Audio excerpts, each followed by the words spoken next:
सारी समस्याओं का हल कानून में हो बल। मैं लफ्ज़ जिहाद का कानून बना के देता हूँ, साल भर के अंदर 90% लफ्ज़ जिहाद खत्म। मैं ड्रग कारोबार पे कानून बना के देता हूँ, मैं गारंटी के साथ कहता हूँ 90% ड्रग कारोबार खत्म। जो घुसपैठियों की मदद करेगा उसको देशद्रोह माना जाएगा, ये व्यवस्था करनी पड़ेगी। मोदी जी, अमित शाह जी या कोई सरकार का बड़ा व्यक्ति इस हमारे कन्वर्सेशन को सुन रहा है, क्या एक अपील करना चाहेंगे कि भैया ये तो कर दो पहले? हम एक ऐसा एजुकेशन सिस्टम चाहते हैं, one nation one education board हो, वन नेशन वन सिलेबस हो, वन नेशन वन करिकुलम हो। एक स्वतंत्र भारत बनाना चाहता हूँ जहाँ सारा सिस्टम हमारा अपना हो। मैं एक संप्रभु भारत बनाना चाहता हूँ, न गुलामी का नाम हो न गुलामी का निशान हो। अरे मुगल चले गए तो मदरसा क्यों चलना भाई? मुगल चले गए तो तलाके हसन तलाके बाइन तलाके किनाया क्यों चलना? लोग इस पर सोचते होंगे कि यार सरकार तो सनातन वालों की है, पिछले 10 वर्षों से सनातन वाले, यूपी में भी सनातन वाले बाबा योगी आदित्यनाथ है, लेकिन ऐसे मुद्दे पे ध्यान क्यों नहीं जा रहा है उनका? भारत में एक भी मस्जिद सरकार के कंट्रोल में नहीं है, एक भी चर्च सरकार के कंट्रोल में, लेकिन 4 लाख मठ मंदिर सरकार के कंट्रोल में। भारत में या तो हिंदू हैं या तो एक्स हिंदू हैं या कन्वर्टेड हिंदू हैं। बिल्कुल। कहते हैं महाभारत तो काल्पनिक घटना इसलिए है क्योंकि इसमें तो लिखा हुआ है भगवान कृष्ण ने 5 गांव मांगे थे, वो 5 गांव तो नक्शे पे है नहीं भारत के। तो अब सुप्रीम कोर्ट के खिलाफ भी साजिश हो रही है, आप कह रहे हैं, मैंने सुना 2-3 दिन पहले आप कह रहे थे। एक पूरा इंटेलेक्चुअल टेररिस्ट का ग्रुप है। तो डाइवर्सिफिकेशन बहुत ज़्यादा है ना भारत में, कोस कोस पे बदले पानी, 4 कोस पे वाणी। Physics, chemistry, math, zoology, botany सबका सिलेबस कॉमन कर दो। महाराष्ट्र वाले फिर वो पेपर लीक हो गया नीट का, क्या इलाज है इस बीमारी का? मैं जो दवा बता रहा हूँ अगर वो लागू खिला दी जाए, वो लागू कर दी जाए जी, अगर इस नीट के बाद कभी कोई पेपर लीक होगा ही नहीं। किसी भी मस्जिद से सरकार 1 रुपए नहीं लेती, किसी भी चर्च से सरकार 1 रुपए नहीं लेती, लेकिन 1 लाख करोड़ की मंदिरों की प्रॉपर्टी को सरकार ने कब्जा कर रखा है।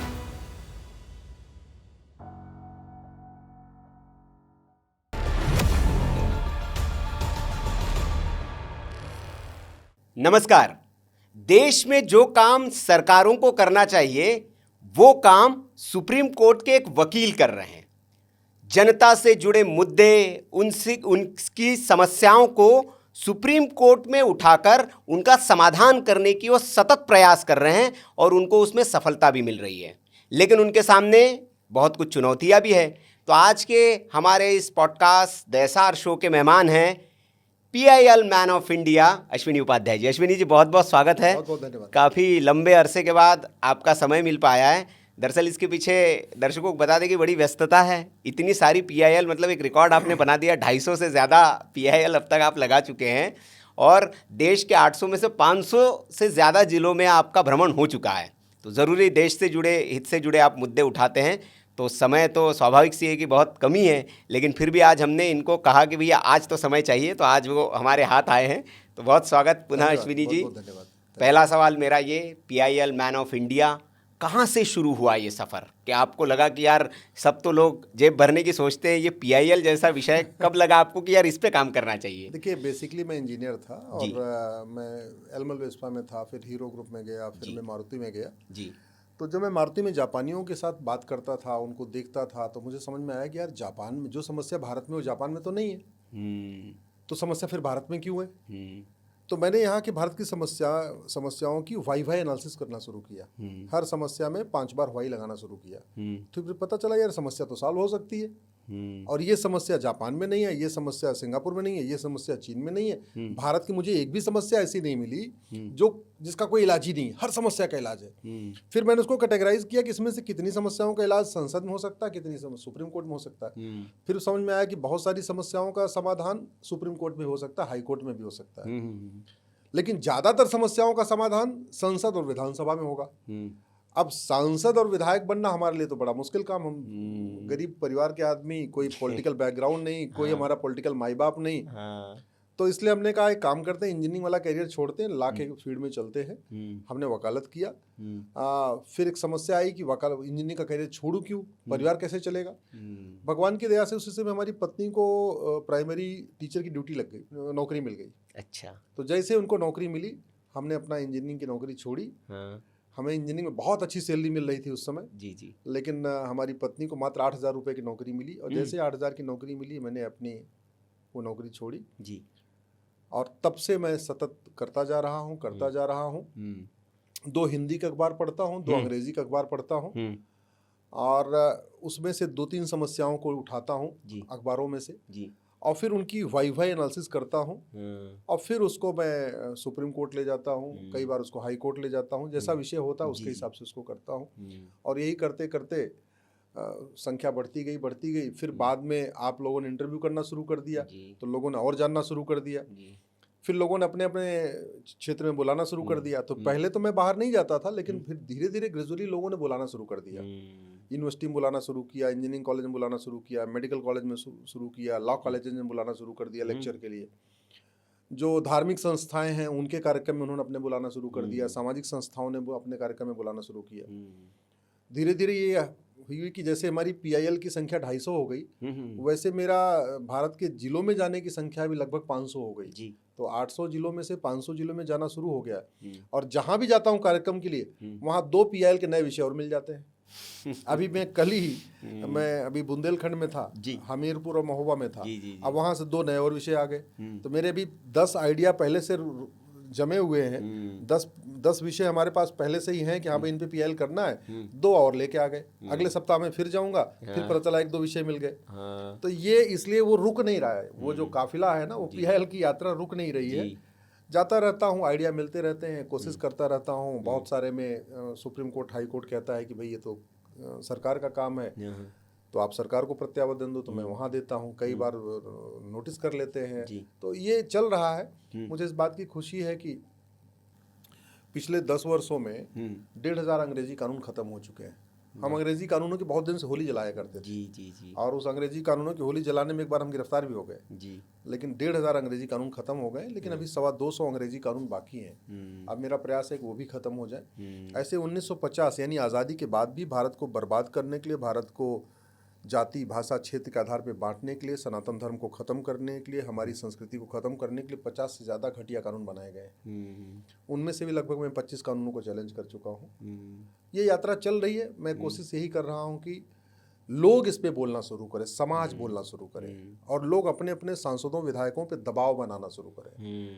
सांसद, विधायक का कार्य है संविधान को लागू करना।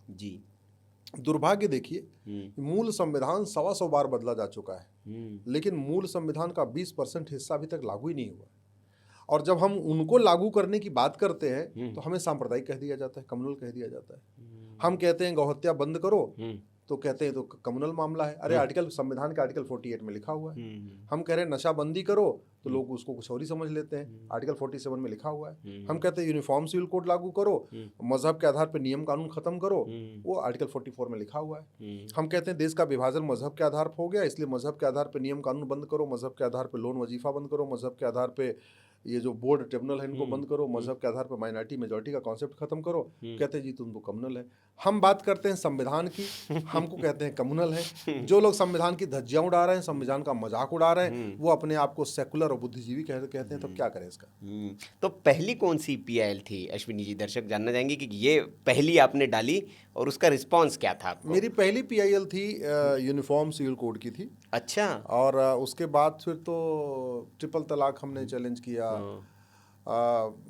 तलाक़े हसन चैलेंज किया, तलाक़े हसन चैलेंज किया, तलाक़े बाइन चैलेंज किया, तलाक़े किनाया चैलेंज किया हमने, निकाह हलाला चैलेंज किया, निकाह मुताह चैलेंज किया, निकाह में से ऐसे बहुत सारी कुरीतियाँ चल रही हैं। इनफैक्ट देश स्वतंत्र हो गया है कागजों पे, लेकिन पूर्ण स्वतंत्रता नहीं मिली।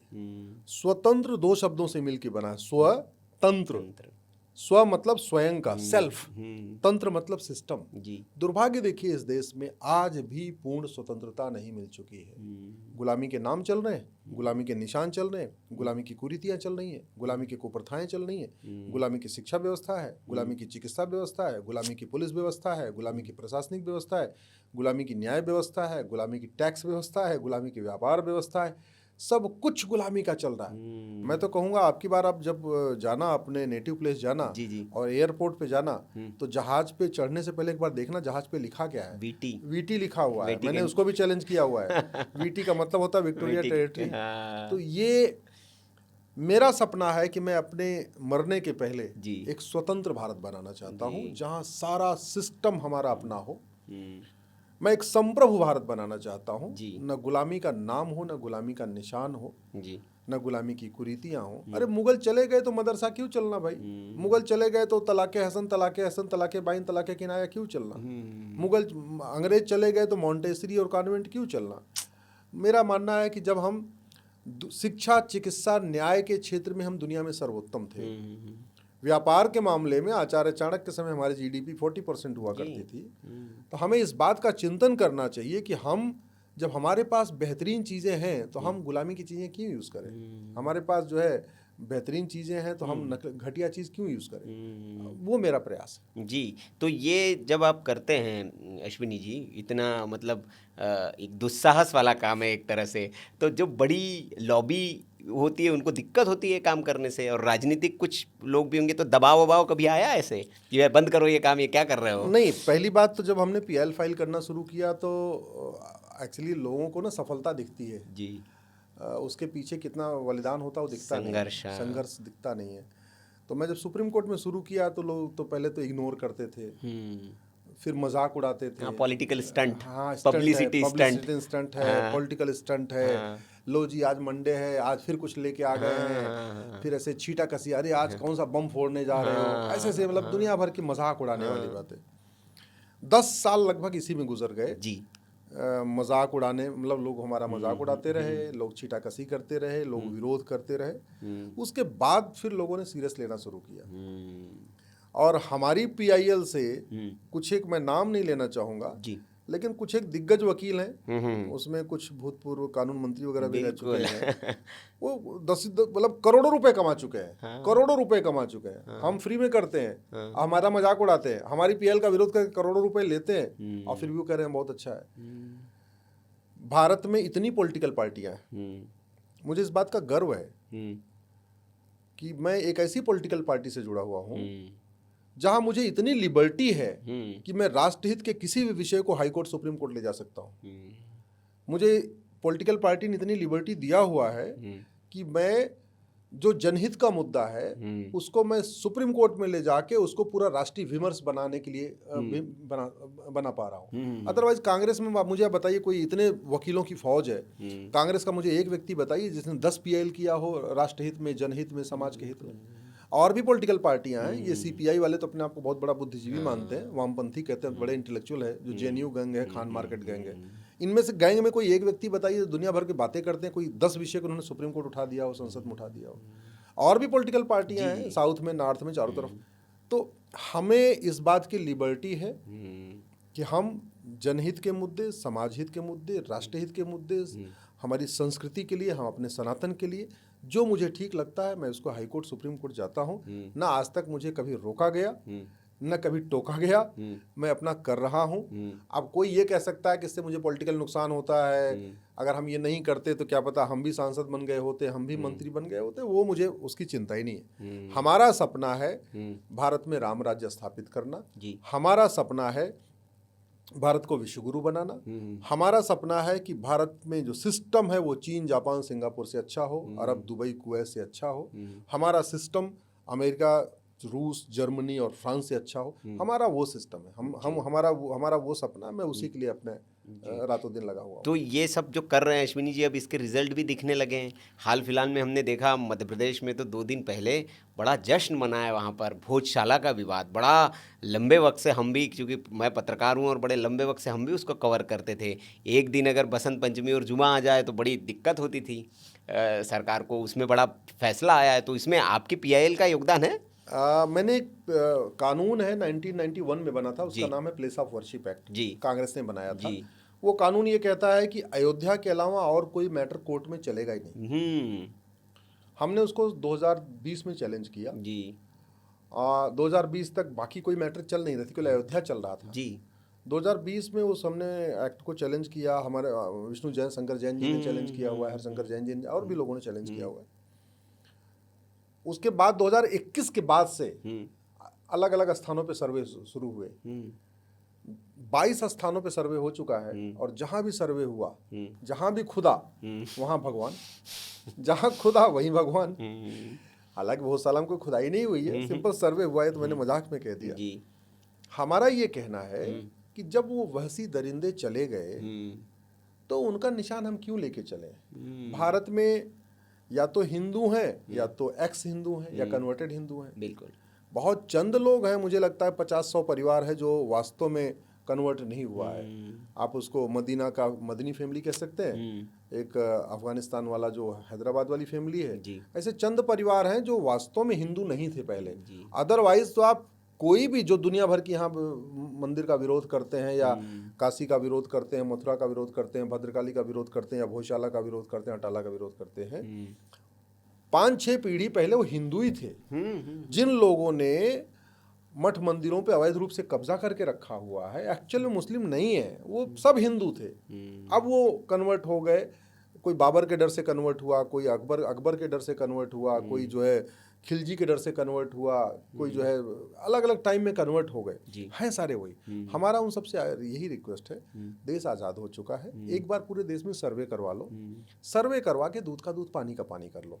हमारे पास इतनी टेक्नोलॉजी है कि अगर हम अग्नियान बना सकते हैं, मंगलयान बना सकते हैं, चंद्रयान बना सकते हैं, ब्रह्मोस बना सकते हैं, अग्नि बना सकते हैं 7,000 किलोमीटर तक मार करने वाली, परमाणु बम बना सकते हैं, तो हम जितने भी ये मंदिर है जिसको विवादित स्थान कहा जाता है, उनका हम सर्वे करा के 4 महीने, 6 महीने, 8 महीने, साल भर में क्लियर कर लें, और क्लियर करके उसके ऊपर फिर कोर्ट का डिसीजन आ जाए, एक साथ आ जाए तो अच्छा है। हम नहीं चाहते हैं कि पहले भैया 50 साल तक अयोध्या चले, फिर 50 साल काशी चले, फिर मथुरा चले, नहीं। देश में शांति का एक ही तरीका है, दूध का दूध पानी का पानी हो जाए। हिंदुओं को भी संतुष्टि हो जाएगी, यार चलो हमारे जितने मठ मंदिर तोड़े गए वापस मिल गए। मुस्लिम भाइयों को भी लगा यार हमारा था ही नहीं तो काहे जबरदस्ती हम कब्जा करके बैठे हुए। फिर भाईचारा बढ़ेगा। जब तक ये मुकदमे कोर्ट में चलेंगे, कहीं का भी चलेगा, शांति समृद्धि नहीं आ सकती। अब हिंदू इस समय पूरे देश में मतलब त्योहार की मना रहे हैं, एक तरीके से होली दिवाली सब मना रहे हैं, लेकिन वहीं दूसरी तरफ कुछ लोगों को दिक्कत है, उनको लगता है ये तो मस्जिद थी। नहीं, इसका एक ही तरीका है, आप विज्ञान पे भरोसा करिए, टेक्नोलॉजी के ऊपर भरोसा करिए, कोर्ट के ऊपर भरोसा करिए, एक साथ सारे सर्वे हो जाने दीजिए। सबको ये कहना चाहिए एक साथ सर्वे कराओ, दूध का दूध पानी का पानी करो हमेशा। एक बात आप समझ लीजिए, जितने हमारे मठ मंदिर तोड़े गए, ये बहुत बड़े बलिदान इनके पीछे हुआ है। हमारे पूर्वजों ने ऐसा नहीं था कि कोई आ गया बोले मंदिर तोड़ेंगे और बोले हाँ ठीक है तोड़ लो, ऐसा नहीं हुआ है। एक एक मंदिर टूटा है, उसके पहले 1000-1000 लोगों को मारा गया है, मौत हुई है, तब हुआ है। सोमनाथ टूटा है कई हजार लोगों को मारने के बाद। अयोध्या टूटा है जब हमारे पूर्वजों लड़ने के बाद मार दिए गए। जितने भी मंदिर टूटे हैं वो हमारे पूर्वजों की लाश के ऊपर से चल के टूटे हैं। ऐसे कोई नहीं छोड़ के चले भाग गए थे, सब लड़े थे, दुर्भाग्यवश नहीं लड़ पाए तो हार गए। तो इसलिए हम उन पूर्वजों के वंशज हैं। आज की डेट में देश स्वतंत्र हो चुका है, भारत में संविधान है, आर्टिकल 49 कहता है कि भारत की जो ऐतिहासिक जो विरासत है, पौराणिक विरासत है, जो हमारी धरोहरें हैं, उनको संरक्षित करना हमारा काम है। अब संरक्षित करने का मतलब थोड़ी कि उसको उस फॉर्म में संरक्षित करना जिस फॉर्म में हमको मिला, हमको उस फॉर्म में उसको संरक्षित करना जो उसके ओरिजिनल रूप में था। इसलिए हमारी कोशिश यही है कि ये गुलामी का नाम भी हट जाए और गुलामी का निशान भी हट जाए। मैंने एक और भी PL फाइल किया था कि आप गुलामी के नाम बदलो। क्यों बदलना जरूरी, इसको समझिए। जिन स्थानों का वर्णन इस्लामिक बुक्स में है, वो सारे स्थान उसी नाम से पाए जाते हैं। जिन स्थानों का वर्णन क्रिश्चियंस बुक्स में है, जो क्रिश्चियन की रिलीजियस बुक्स है उनमें, वो सारे स्थान उसी नाम से पाए जाते हैं। लेकिन जिन स्थानों का वर्णन हमारे उपनिषदों में है, हमारे पुराणों में है, हमारे महापुराणों में है, हमारे वेदों में है, हमारे रामायण में है, हमारे भगवद गीता में है, वो स्थान उस नाम से नहीं पाए जाते। तो इस देश में जो सनातन विरोधी लोग हैं वो कहते हैं कि रामायण तो काल्पनिक घटना है, महाभारत तो एक काल्पनिक घटना है, और उसके पीछे लॉजिक क्या देते हैं, कहते हैं महाभारत तो काल्पनिक घटना इसलिए है क्योंकि इसमें तो लिखा हुआ है भगवान कृष्ण ने 5 गांव मांगे थे, वो 5 गांव तो नक्शे पे है ही नहीं भारत के। अरे नक्शे पे कैसे रहेंगे, भगवान कृष्ण ने 5 गांव मांगे। गाजी खान ने गजप्रस्थ को गाजियाबाद बना दिया, फरीद खान ने तिलप्रस्थ को फरीदाबाद बना दिया, सोनप्रस्थ सोनीपत हो गया, पानप्रस्थ पानीपत हो गया, इंद्रप्रस्थ दिल्ली हो गया। तो 5 गांव के नाम बदल दिए। पांचाली जहां द्रौपदी का जन्म हुआ उसको पांचाल कहते थे। फर्रुख खान नाम का लुटेरा गया, उसने उसको फर्रुखाबाद बना दिया। पांडवों ने अज्ञातवास किया था विराट में, अब विराट को होशियार खान ने उसको होशियारपुर बना दिया। तो ये हमारी, अब रामायण में लिखा हुआ है जमदग्नि, महर्षि जमदग्नि, अब जमदग्निपुरम जो था जौना खान उसको जौनपुर बना दिया। तो पूरे देश भर में स्थान बदले गए। बांग्लादेश का स्थान तो हम नाम दोबारा रिस्टोर नहीं कर सकते, पाकिस्तान के नाम तो रिस्टोर नहीं कर सकते, लेकिन भैया जो भारत में है उनको तो रिस्टोर कर सकते हैं ना। संविधान के प्रियम्बल का पहला शब्द है सोवरिन। हमने शपथ लिया है हम एक स्वतंत्र भारत बनाएंगे, एक हम संप्रभु भारत बनाएंगे, इंडिपेंडेंट भारत बनाएंगे, सोवरिन भारत बनाएंगे। इंडिपेंडेंट का मैंने पहले कह दिया कि सारे सिस्टम हमारे होने चाहिए। सोवरिन का मतलब गुलामी का नाम नहीं होना चाहिए, गुलामी का निशान नहीं होना चाहिए। कायदे से ये काम सांसदों विधायकों का है जी। ऐसे विषयों को सांसदों और विधायकों को संसद विधानसभा में उठाना चाहिए। वो नहीं उठा रहे तो मुझे सुप्रीम कोर्ट में उठाना पड़ रहा है, हाई कोर्ट में उठाना पड़ रहा है। कई बार मुझे लगता है कि शायद ये सारे कार्य भगवान ने हमारे लिए रखे हुए हैं, इसका निमित्त उन्होंने हमें बना रखा है, तो वो हमसे करवा रहे हैं। नहीं तो इतने सारे बड़े बड़े अच्छे अच्छे सांसद विधायक हैं, इंटेलिजेंट लोग हैं, उनको उठाना चाहिए इसको संसद। लेकिन योगी जी तो नाम बदल रहे हैं, शहरों के लगातार नाम बिल्कुल बदल रहे हैं। हमारा ये कहना है कि एक एक नाम बदलेंगे ना, 1000 नाम है, 1000 साल लग जाएंगे। 10-10 नाम बदलेंगे तो भी 100 साल लगेगा। एक भारतीय नामकरण आयोग बनाया जाए, एक भारतीय नामकरण संहिता बनाई जाए, और एक झटके में उसमें आप एक एक्सपर्ट कमेटी बना दीजिए, इतिहासकार भी हों और भी लोग हों, हर ASI के लोग भी हों, सर्वे करने वाले भी हों, जो भी हैं, पूरे देश से गुलामी का नामो निशान एक साथ मिटा दीजिए। तो सुझाव भेजा आपने योगी जी को या मोदी जी को, किसी को? मैंने भेजा हुआ, मेरी तो PIL है। अच्छा, PIL भी है इस पे? हाँ, मेरी PIL है। जो मैं अभी आपके साथ जितनी बातें करने वाला हूँ जी, ये सब PIL है मेरी। अच्छा, कुछ भी ऐसा नहीं है जो मैं आउट ऑफ उसके बोल रहा हूँ, सब पे मेरी PIL है जी। एक PIL आज भी थी आपकी, जिस पर आज सुनवाई होनी थी कोर्ट में। हाँ, क्योंकि आप मंदिरों के, हाँ, मतलब मदरसों में और जो बाकी मस्जिदों के मौलवी इमाम हैं उनको तो तनख्वाह मिलती है, आपने कहा पुजारियों को भी मिलनी चाहिए भाई, क्या हुआ इस पर? उस पर कोर्ट ने कहा है कि एक बार आप इसको अपनी पिटीशन को केंद्र सरकार राज्य सरकार को दे दीजिए जी, उनको एक बार निर्णय लेने दीजिए, फिर हम देखेंगे क्या करना। तो मैंने उसको विड्रॉ कर लिया है। हाँ। देखिए, भारत में एक भी मस्जिद सरकार के कंट्रोल में नहीं है, एक भी चर्च सरकार के कंट्रोल में नहीं है, लेकिन 4 लाख मठ मंदिर सरकार के कंट्रोल में। किसी भी मस्जिद से सरकार 1 रुपए नहीं लेती, किसी भी चर्च से सरकार 1 रुपए नहीं लेती, लेकिन 1 लाख करोड़ की मंदिरों की प्रॉपर्टी पे सरकार ने कब्जा कर रखा हुआ है। मुंबई में आप चलिए, सिद्धि विनायक मंदिर का जितना करोड़ों रुपए आ रहा है सरकार ले रही है। हाजी अली की दरगाह से 1 रुपए नहीं लेती। कश्मीर जाइए, वैष्णो देवी मंदिर से सरकार करोड़ रुपए ले रही है। हजरत बल की जो वहाँ पे है, उससे 1 रुपए नहीं ले रही। राजस्थान जाइए, पुष्कर जी के मंदिर से सरकार करोड़ रुपए ले रही है, जो हुंडी में चढ़ावा आ रहा है सब ले जा रही है। अजमेर शरीफ की दरगाह से 1 रुपए नहीं ले रही है। दिल्ली में देख लीजिए, कालका मंदिर जी का सारा चढ़ावा जो है सरकार ले रही है। निजामुद्दीन की दरगाह से सरकार 1 रुपए नहीं ले रही है। ये देश भर में चल रहा है। हमारा ये कहना है कि भैया, एक तो तुम पैसा ले जा रहे हो, तो पैसा ले जाओ, ठीक है, ले लो।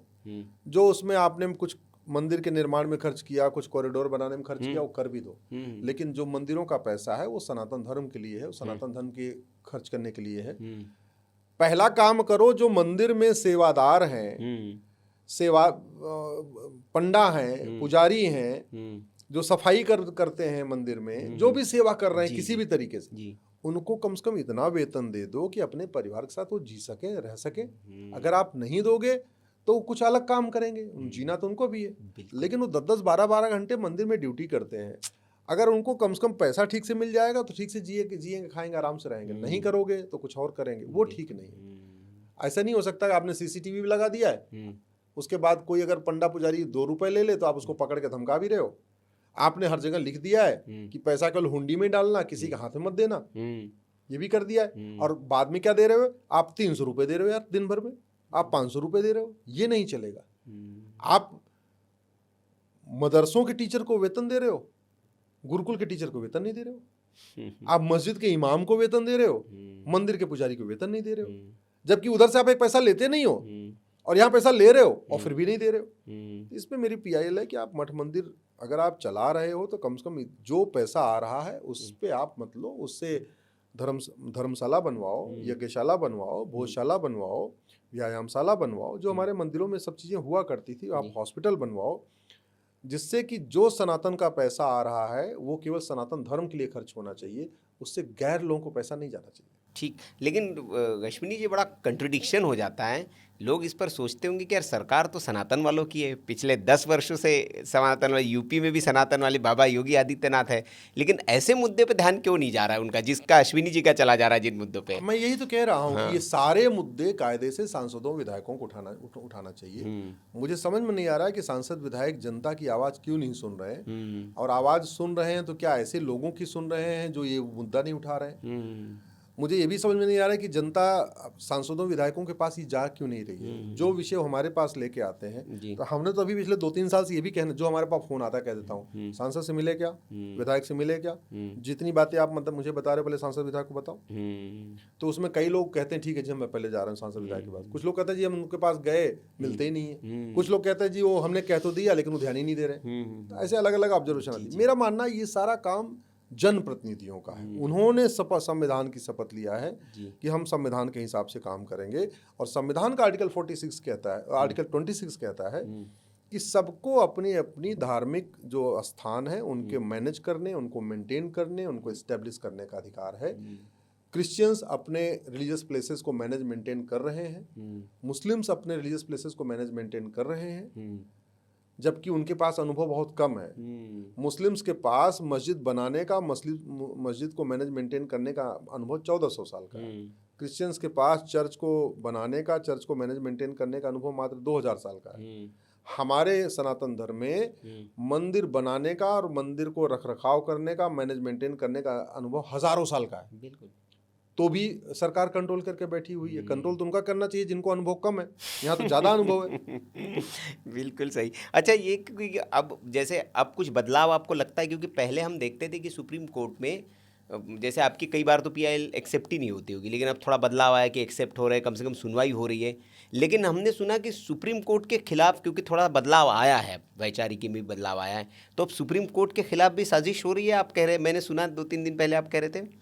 देखिए ये क्या हो रहा है कि एक पूरा इंटेलेक्चुअल टेररिस्ट का ग्रुप है। आप उसको खान मार्केट गैंग कह लीजिए या उसको एलिट क्लास क्लब कह लीजिए। ये इंटेलेक्चुअल जो टेररिस्ट है ना, इनको लगता है अंग्रेजी में बोलने वाला ही समझदार होता है, जिसको अंग्रेजी नहीं आती हो तो बेवकूफ़ है। ठीक है, एक उनको प्रॉब्लम है। ये दिल्ली में कुछ एक लोग हैं जिनको 3 तरीके की बीमारी है। नार्सिज्म है उनको मेगलोमोनिया भी है, और उनको स्टॉकहोम सिंड्रोम भी है। ये मैं इंटेलेक्चुअल्स की बात कर रहा हूँ। नार्सिज्म कौन सी बीमारी है? जो दुर्योधन की थी, एको हम द्वितीयो नास्ति, जो मैं सोच रहा हूँ, जो मैं कह रहा हूँ वही ठीक है, दूसरी कोई ठीक नहीं।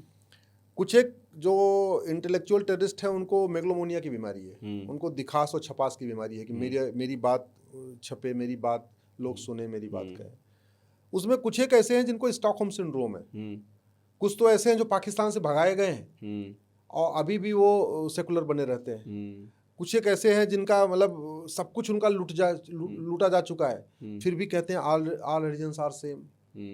फिर भी मतलब सब कुछ उनका लुट गया है, भगाए गए, तोड़े गए, वहाँ पाकिस्तान से भाग के आए, कोई सिंध से भाग के आया, कोई कराची से भाग के आया, कोई मुल्तान से भाग के आया, यहाँ झुग्गियों में रहे उनके पेरेंट्स, फिर भी कहते हैं नहीं वेद पुराण बाइबल कुरान एक समान है, गुरुकुल मदरसा एक समान। वो जो स्टॉकहोम सिंड्रोम वाली बीमारी है ना, वो जा नहीं रही है। तो ये क्या करता है, जो गैंग है ना, ये गैंग जब भी कोई नया सीजेआई आता है, आने वाला होता है, तो पहले उसके खिलाफ कुछ स्टोरीज वगैरह प्लांट करना शुरू कर देते हैं। ये मैं पिछले कई बार से देख रहा हूँ। चाहे वो ललित साहब सीजेआई बनने वाले थे तब खूब स्टोरी प्लांट हुई, चंचूड़ साहब बनने वाले थे तो खूब स्टोरी प्लांट हुई, बोबडे साहब बनने वाले थे तो गगोई साहब बनने, ये जो भी सीजेआई आने वाला होता है उसके पहले एक बार कुछ स्टोरीज अपने इनके अपने वेब पोर्टल वगैरह हैं उस पर प्लांट कराते हैं, माहौल बनाते हैं। माहौल बनाने के बाद लेकिन सीजीआई तो शपथ ले लेते हैं, रुकते तो है नहीं। उसके बाद फिर 1-2 केसेस में देखते हैं कि यार कुछ रिलीफ मिलने वाली है कि नहीं मिलने वाली। अगर इनकी पिटीशन एक्सेप्ट हो गई, नोटिस वोटिस हो गया तो काम चलता रहेगा। लेकिन फिर ये जो मांगेंगे, अगर इनको नहीं मिला, इनकी मन मांगी, इनकी मुराद नहीं पूरी होती है, फिर ये बदनाम करना शुरू कर देंगे। सीजीआई पे ज्यादा टारगेट इसलिए करते हैं क्योंकि जो पीआईएल है वो सीजीआई का ही प्रोटोकॉल है। मतलब आप पीआईएल हाई कोर्ट में फाइल करेंगे तो भी वो चीफ जस्टिस की कोर्ट में जाएगा, सुप्रीम कोर्ट में फाइल करेंगे तो भी चीफ जस्टिस की कोर्ट में जाएगा। और पीआईएल पे से बड़ा लार्जर उसका रेमिफिकेशन होता है, कई बार नेशनल वाइड रेमिफिकेशन होता है, कई 2-4 राज्यों में उसका असर होता है।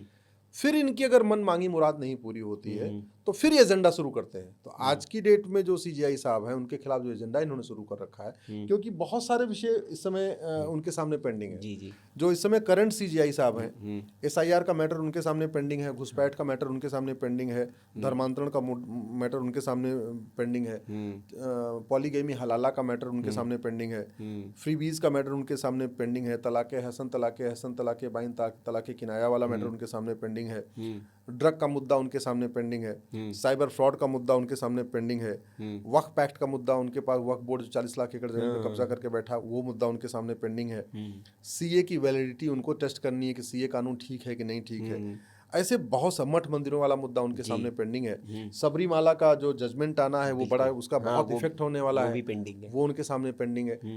प्लेस ऑफ वर्शिप एक्ट उनको डिसाइड करना है, प्लेस ऑफ वर्शिप एक्ट सही है, क्योंकि अगर प्लेस ऑफ वर्शिप एक्ट खत्म हुआ तो भारत में हजारों मंदिरों के मुक्त होने का रास्ता खुल जाएगा। वही प्लेस ऑफ वर्शिप एक्ट उसको रोक के बैठा हुआ है। तो ऐसे अनेक विषय हैं जिस पे उनको सुनवाई करनी है।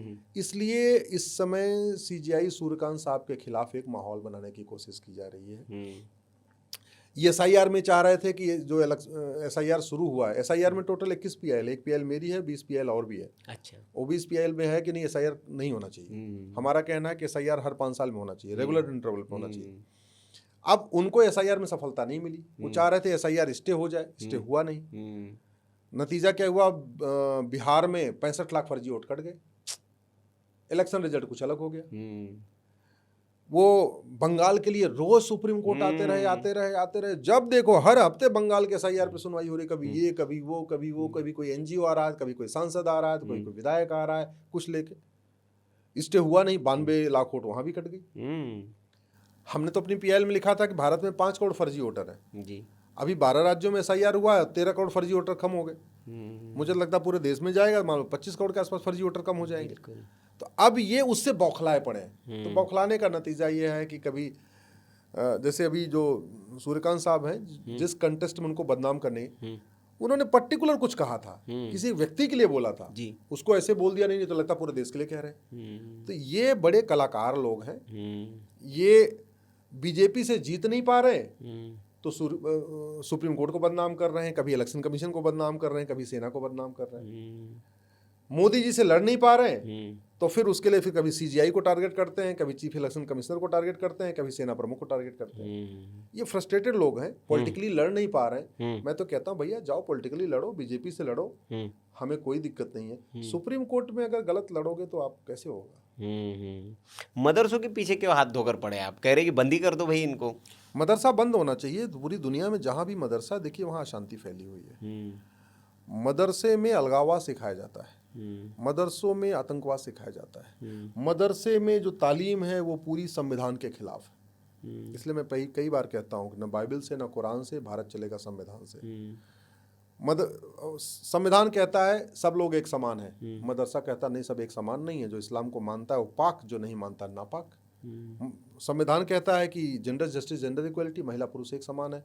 मदरसे में तो वो इसका ठीक उल्टा सिखाया जाता है। संविधान कहता है भारत लोक में डेमोक्रेसी है, लोकतंत्र से चलेगा, मदरसे में सिखाया जाता है लोकतंत्र तो हराम है। संविधान की लिखी हुई हर बात मदरसे में उल्टी सिखाई जाती है। मदरसे में सिखाया जाता है वंदे मातरम हराम है, भारत माता की जय बोलना हराम है, मंदिर में जाना हराम है, होली पे छींटा पड़ जाए, कलर लग जाए तो भी हराम है। आप सोचो कलर बनाता कौन है, ज्यादातर एक्स हिंदू। कलर बेचता कौन है, एक्स हिंदू। कलर का कारोबार सारा, रंग का कारोबार, रंग रोजन करते हैं, रंग साज का काम करते हैं, रंगाई पुताई करते हैं, रंग बेचते हैं, रंग बनाते हैं, सब कुछ करते हैं। लेकिन होली के दिन अगर थोड़ा सा रंग का 2 छींटा पड़ जाए तो हत्या कर देते हैं। ये मदरसे का असर है। इसलिए मैं कहता हूँ, और वैसे भी जब मुगल आए उन्होंने मदरसा खोला, मुगल चले गए तो क्या लिए मदरसा चलना। अंग्रेज आए उन्होंने कॉन्वेंट मॉन्टेसरी खोला, ठीक है अब चले गए तो क्या लिए कॉन्वेंट मॉन्टेसरी चलना। भारत में भारतीय शिक्षा व्यवस्था लागू करने की जरूरत है जिसमें कृष्ण और सुदामा एक साथ पढ़ते थे, राजा दशरथ और सुमंत एक साथ पढ़ते थे। हम एक ऐसा एजुकेशन सिस्टम चाहते हैं, 1 नेशन 1 एजुकेशन बोर्ड हो, 1 नेशन 1 सिलेबस हो, 1 नेशन 1 करिकुलम हो। जो 10वीं 12वीं में पढ़ाया जाए वही एंट्रेंस एग्जाम में पूछा जाए, जो पूछा जाए वही पढ़ाया जाए। कलेक्टर का बच्चा हो या कांस्टेबल का बच्चा हो, किताब एक हो, मंत्री का बेटा हो या संतरी का बेटा हो, किताब एक हो। मजदूर का बेटा हो या मालिक का बेटा हो, किताब एक हो। और आप वैसे भी सोचिए, अगर एक रेलवे बोर्ड से पूरे देश में ट्रेन चल सकती है, तो एक एजुकेशन बोर्ड से पूरे देश के स्कूल नहीं चल सकते क्या? चल सकते हैं। अगर इस देश में टैक्स निर्धारित हो सकता है कि भाई इस सामान पे 5%, इस सामान पे 12%, इस सामान पे 18% टैक्स फिक्स हो सकता है, तो सिलेबस भी फिक्स हो सकता है। पूरे देश में मैथ का सिलेबस कॉमन हो सकता है, फिजिक्स का सिलेबस एक हो सकता है, केमिस्ट्री का सिलेबस कॉमन हो सकता है, जूलॉजी कॉमन हो सकता है, बॉटनी कॉमन हो सकता है, इंग्लिश कॉमन हो सकता है, संस्कृत कॉमन हो सकता है, हिंदी कॉमन हो सकता है। चलो ठीक है, लोकल हिस्ट्री पढ़ाना है तो एक काम करो, मान लो 10 विषय पढ़ाना है तो 7 विषय पूरे देश के लिए कॉमन हो सकता है। 3 विषय उन राज्य के ऊपर छोड़ दो, भैया अपनी लोकल हिस्ट्री पढ़ा लो, लोकल ज्योग्राफी पढ़ा लो, लोकल वहाँ का कल्चर पढ़ा लो, लोकल अपने फेस्टिवल पढ़ा लो, ये पढ़ा लो, 2-3 किताबें अपने स्टेट में भी चला लो।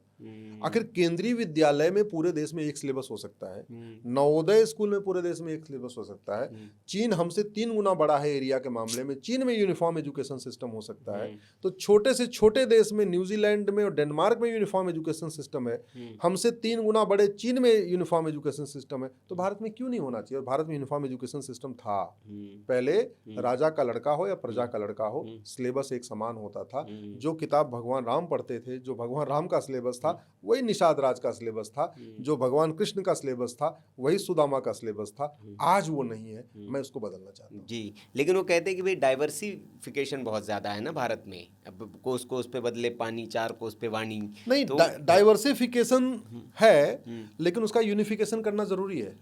यूनिफिकेशन तो आपको एजुकेशन से ही आएगा। देखिए एक बात समझिए, तो वो उसको ये कहेंगे कि भैया, वो फिर उठा देते हैं ना, दक्षिण वाले कहते हैं कि जी हमारी भाषा खत्म करना चाहते हैं। नहीं भाषा में भी नहीं पढ़ाओ। हमने जो पिटीशन फाइल किया है, सिलेबस और करिकुलम कॉमन करो, भाषा अपनी अपनी। भाई physics, chemistry, math, zoology, botany सबका सिलेबस कॉमन कर दो। महाराष्ट्र वाले मराठी में पढ़ेंगे, गुजरात वाले गुजराती में पढ़ेंगे, तमिलनाडु वाले तमिल पढ़ेंगे, आंध्रा वाले अपने तेलुगु में पढ़ेंगे, केरल वाले अपने मलयालम में पढ़ेंगे, कर्नाटक वाले कन्नड़ में पढ़ेंगे, बंगाल वाले बंगाली में पढ़े, कश्मीर वाले कश्मीरी में पढ़े, यूपी बिहार वाले हिंदी में पढ़े। कंटेंट वही रखो, अपनी अपनी भाषा में पढ़ाओ, क्या दिक्कत है?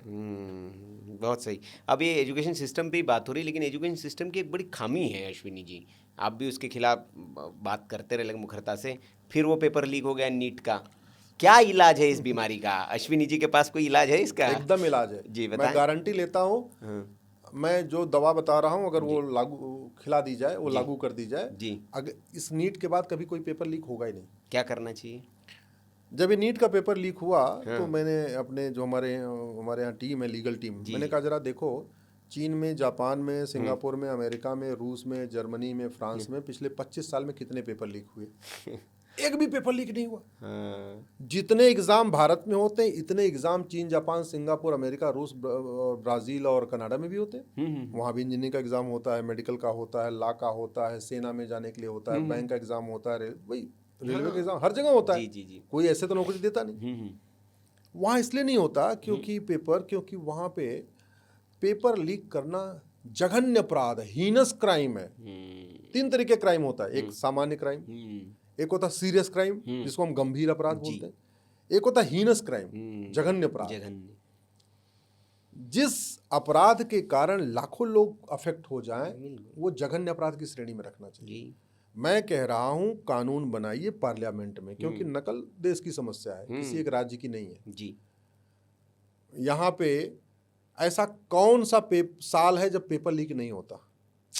टीचर एलिजिबिलिटी टेस्ट टीचरों का होता है, टीईटी का पेपर लीक हो जाता है, वो भी लीक हो जाता है। ठीक है, जेई का पेपर लीक, नीट का पेपर लीक, बैंक का पेपर लीक, रेलवे का पेपर लीक, क्लर्क का पेपर लीक, तहसीलदार का पेपर लीक, हवलदार का पेपर लीक, थानेदार का पेपर लीक, पेशकार का पेपर लीक, कोई पेपर होगा ऐसा लीक हो ही जाता है। तो जब लीक हो रहा है तो तरीका यही है, हमें देखना पड़ेगा चीन, जापान, सिंगापुर में क्यों नहीं हो रहा है। इसलिए नहीं हो रहा है कि वहाँ राम मंदिर तो नहीं है, लेकिन राम नीति है, भय बिन होए न प्रीत। वहाँ कृष्ण मंदिर नहीं है, लेकिन कृष्ण नीति लागू है, सठे साठ्यम समाचरित। वहाँ उन्होंने वो परशुराम नीति लागू किया है, मानव का मानवाधिकार, दानव को कठोर दंड। ये परशुराम जी का सिद्धांत था। वहाँ पे पेपर लीक करने पे 100% प्रॉपर्टी जब्त कर लेते हैं। अच्छा, सिटीजनशिप खत्म कर देते हैं, नागरिकता खत्म, और 1 साल के अंदर उठा के आजीवन कारावास की सजा दे देते हैं। यही कानून लगाओ ना भैया। कल को मैं कह रहा हूँ, गारंटी लेता हूँ, बस नीट अंतिम पेपर लीक है, इसके बाद कभी लीक ही नहीं होगा। कानून बदलना पड़ेगा, सिस्टम बदलना पड़ेगा। एक बात याद रखिए, चीन में जिनपिंग रहे या कोई और आ जाए, वहाँ पेपर लीक नहीं हो सकता, कानून कठोर है। इजराइल में नेतन्याहू रहे या कोई और प्रधानमंत्री बन जाए, पेपर लीक वहाँ घुसपैठ नहीं हो सकती। सिंगापुर में कोई प्रधानमंत्री हो जाए, ड्रग कारोबार नहीं हो सकता। अमेरिका में कोई राष्ट्रपति बन जाए, वहाँ पे घुसपैठ करने के पहले लोग 10 बार सोचेंगे, वहाँ फर्जी वीजा नहीं बन सकता। तो हमें इस बात को समझना पड़ेगा कि जो समस्याएं भारत में है उसका मूल कारण ये है, शिक्षा में संस्कार नहीं है, कानून का खौफ नहीं है। जो अपराध पैसे के लिए किया जाता है, पैसा कमाने के लिए, उसमें 100% प्रॉपर्टी जब्त करने का कानून होना ही चाहिए। जिस अपराध के कारण 10 से ज्यादा लोग अफेक्ट हो रहे हो, चाहे वो ड्रग कारोबार हो या कोई और कारोबार, उसमें फांसी देने की व्यवस्था होनी ही चाहिए। और जो ऑर्गेनाइज क्राइम हो, संगठित तरीके से किया जाता हो, बड़े प्लान्ड वे में किया जाता हो, उसमें सिटीजनशिप खत्म करने की व्यवस्था होनी चाहिए। जब तक आप ये 3 पैरामीटर लागू नहीं करेंगे, नागरिकता खत्म करेंगे, 100% प्रॉपर्टी जब्त करेंगे, साल भर के अंदर आजीवन कारावास या फांसी जो भी है, डिपेंड करता है, वो व्यवस्था नहीं करेंगे, तब तक अपराध कम नहीं होगा, तब तक पेपर लीक होता रहेगा। तो क्यों नहीं करती है सरकार अश्विनी जी? क्या लगता है आपको, इसमें क्या बाधा क्या आती है? बात फिर वही आ गई, पेपर लीक हो रहा है, पेपर लीक के बाद तू मैं आरोप प्रत्यारोप, नूरा कुश्ती, बतौलेबाजी, तू चोर मैं सिपाही वाला खेल चल रहा है। एक भी सांसद ने ये नहीं कहा कि भैया हम इसको पार्लियामेंट में मुद्दे को उठाएंगे और हम ये बिल पेश करेंगे। सांसदों विधायकों के पास ये अधिकार है कि सरकार कोई कानून न भी बनाए तो वो प्राइवेट मेंबर बिल पेश कर सकते हैं, प्राइवेट मेंबर बिल ला सकते हैं। और मैं खुलेआम कई बार कह चुका हूँ, आज फिर कहता हूँ, भारत में जनहित में, समाज हित में, राष्ट्र हित में किसी भी सांसद विधायक को संसद विधानसभा में कोई भी बिल पेश करना है, या जितनी मैंने पीआईएल फाइल किया है 250 के आसपास, उन मुद्दों पे कोई पीआईएल फाइल करनी है, या हम कहते हैं हमने नहीं भी किया, हमसे कुछ मामला छूट गया है, कुछ अमेरिका, सिंगापुर, जापान की बेस्ट प्रैक्टिस है, उस पे अगर कुछ बिल बना के देना है, मैं बिल बना के देने के लिए तैयार हूँ, फ्री में देने के लिए तैयार, एक पैसा नहीं लेता ना, पहले भी बहुत सारे बिल बना के दे चुके हैं, आज भी नहीं लेता। जी करो तो। सांसदों विधायकों के पास इतनी अपॉर्चुनिटी होती, मेरे पास तो कोई अपॉर्चुनिटी, मेरे पास एक अपॉर्चुनिटी है संसद जी, और कोई अपॉर्चुनिटी सुप्रीम कोर्ट, और कोई अपॉर्चुनिटी नहीं है, और कोई प्लेटफॉर्म नहीं है जी। सांसदों विधायकों के पास इतनी अपॉर्चुनिटी, 0 आवर में, क्वेश्चन आवर में, प्राइवेट मेंबर बिल, पार्लियामेंट की कमेटीज में, पार्लियामेंट की सब कमेटीज में, प्रेस कॉन्फ्रेंस में, विदेश यात्रा का उनके पास घूमते रहते हैं, हर साल जाते हैं, विदेश यात्रा करते हैं, कभी इस कमेटी में बैठ जाएं, कभी इस जाओ, वहाँ जा रहे तो पूछ के तो आओ, भैया तुम्हारे यहाँ ये अपराध क्यों नहीं है, तुम्हारे यहाँ ये क्यों नहीं है। अब पता नहीं क्या करते हैं, जाते हैं या तो यात्रा उतरा करके आ जाते हैं, पूछना चाहिए ना। अगर मेरे घर में बार बार चोरी हो रही है और आपके घर में चोरी नहीं हो रही है, तो मैं तो आपसे पूछूंगा कि भाई आपके घर में क्या लगा रखा है? आप क्या कौन सा ताला लगा रखे हो, कौन सी कंपनी का ताला है यार, हमारा तो ताला टूट जाता, आपका ताला क्यों नहीं टूटता, मैं आपसे पूछूंगा ना। बिल्कुल। अगर मेरे घर में मेरा पौधा बार बार सूख जा रहा है, आपका पौधा नहीं सूखा, तो मैं पूछूंगा कौन सी खाद पानी डाल रहे हो आप, क्या व्यवस्था है आपके पास। पता नहीं समझ यहाँ के सांसद विधायक के काम क्यों नहीं करते, मुझे आश्चर्य होता है। जी, आपने कहा आपके पास एक प्लेटफॉर्म है, लेकिन उस प्लेटफॉर्म पर भी सवाल उठते हैं कि देरी बहुत है भारत में न्याय में, और एक जजों की जवाबदेही, सबकी जैसे जवाबदेही है वैसे एक जजों की भी जवाबदेही तय होनी चाहिए। आपको लगता है ये है? बिल्कुल होनी चाहिए।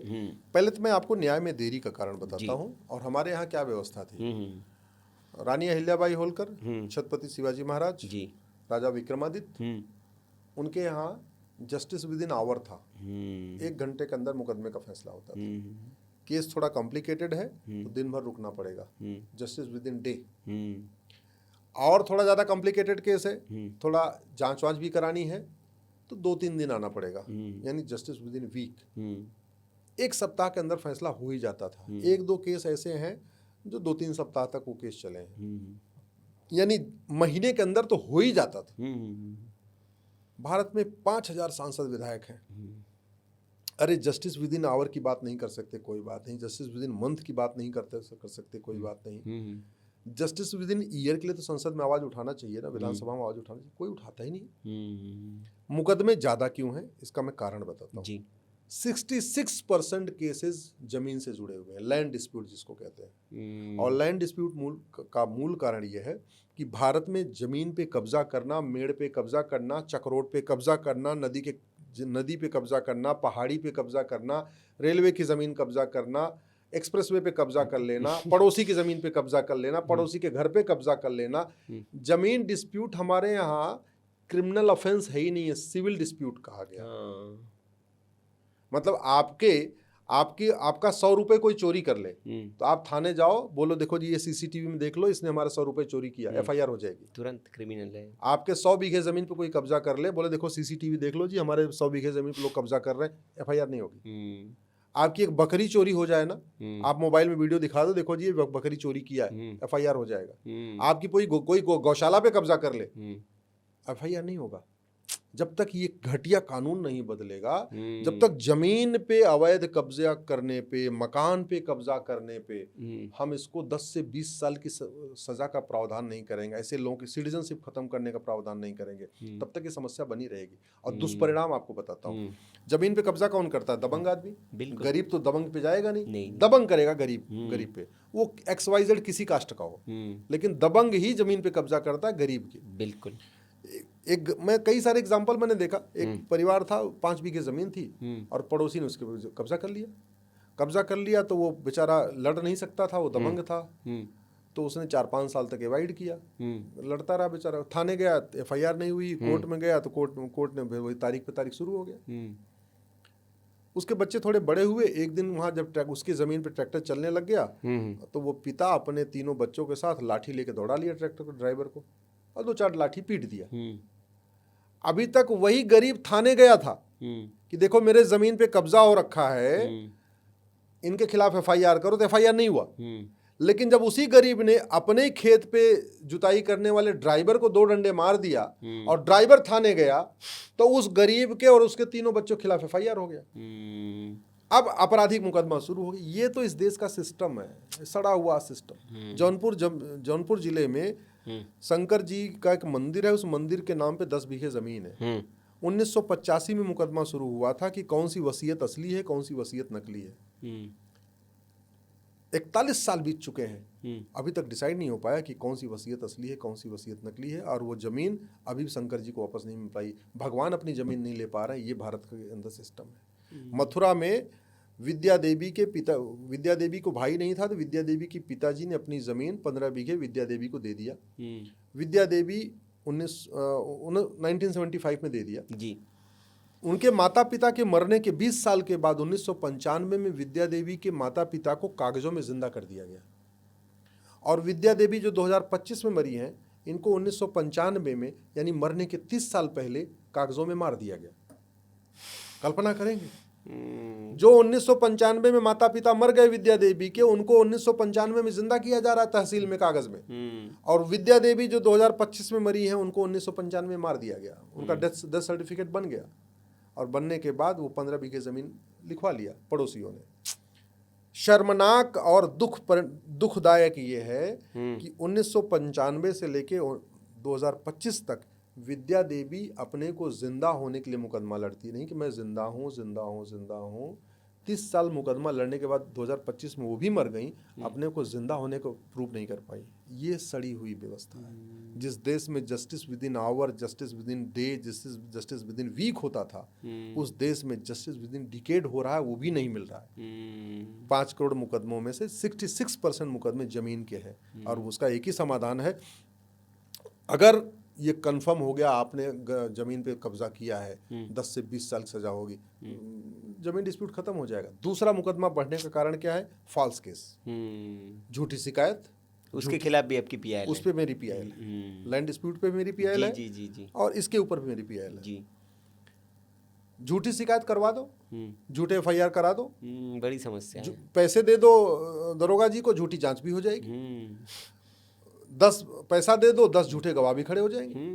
तो जब तक भारत में झूठी शिकायत, झूठी जांच, झूठी गवाही, झूठा एफिडेविट सीरियस क्राइम नहीं होगा, जब तक भारत में फर्जी आधार बनवाना, फर्जी राशन कार्ड बनवाना, फर्जी बर्थ सर्टिफिकेट बनवाना, फर्जी वसीयत बनवाना, फर्जी विरासत बनवाना, फर्जी डोमिसाइल सर्टिफिकेट बनवाना सीरियस क्राइम नहीं होगा, मुकदमे कम कैसे होंगे? सड़ा हुआ इतना कानून है कि कोई मतलब जिसकी जमीन है उसको पता ही नहीं चलता, कोई और आता है तहसील में उसकी जमीन बेच के चला जाता है। ये हो रहा है बिल्कुल। मतलब थाना भ्रष्टाचार का अड्डा बना हुआ है, तो तहसील महाभ्रष्टाचार का अड्डा बना हुआ है, बिक रहा है। सबको पता है कि लेखपाल बिना पैसा लिए कोई काम नहीं करता, पटवारी बिना पैसा लिए कोई काम नहीं करता, कानून गो बिना पैसा लिए कोई काम नहीं करता, वहां पे जो पेशकार बिना पैसा लिए कोई काम नहीं करता, तहसीलदार बिना पैसा लिए कोई काम नहीं करता, लेकिन कोई बोलने के लिए तैयार नहीं। ये सांसदों विधायकों का काम है कि तो उसको बोले। ये अश्विनी जी, तो भ्रष्टाचार के खिलाफ भी आपकी लड़ाई है और आप बात करते हैं, तो इस लड़ाई में सबसे बड़ी दीवार आपको क्या लगता है? ये सिस्टम है या फिर जो मानसिकता है वो है? मानसिकता हो गई, ऐसे लगता है कि करप्शन को लोगों ने ग्रांटेड ले लिया है। और अभी तो लोग थोड़ा और इसलिए हो गए कि करप्शन के नाम पे भारत में पॉलिटिकल पार्टी बनी, अन्ना आंदोलन हुआ, उसके बाद आम आदमी पार्टी बनी। आप भी थे उसमें? मैं भी था, मैं आम आदमी पार्टी का फाउंडर मेंबर था। जी। ठीक है, बीजेपी में तो 2014 में आया, उसके पहले तो मैं आम आदमी पार्टी में ही था। बहुत समय तक हमने साथ में काम किया। और भ्रष्टाचार के नाम पे पार्टी बनी, सत्ता मिल गई। 2-3 बार जो है दिल्ली के मुख्यमंत्री केजरीवाल जी हो गए, पंजाब में देखो सरकार चल रही है। कितनी बार संसद का विशेष सत्र, विधानसभा का विशेष सत्र बुलाया, बस तू मैं आरोप प्रत्यारोप नूरा कुश्ती किया।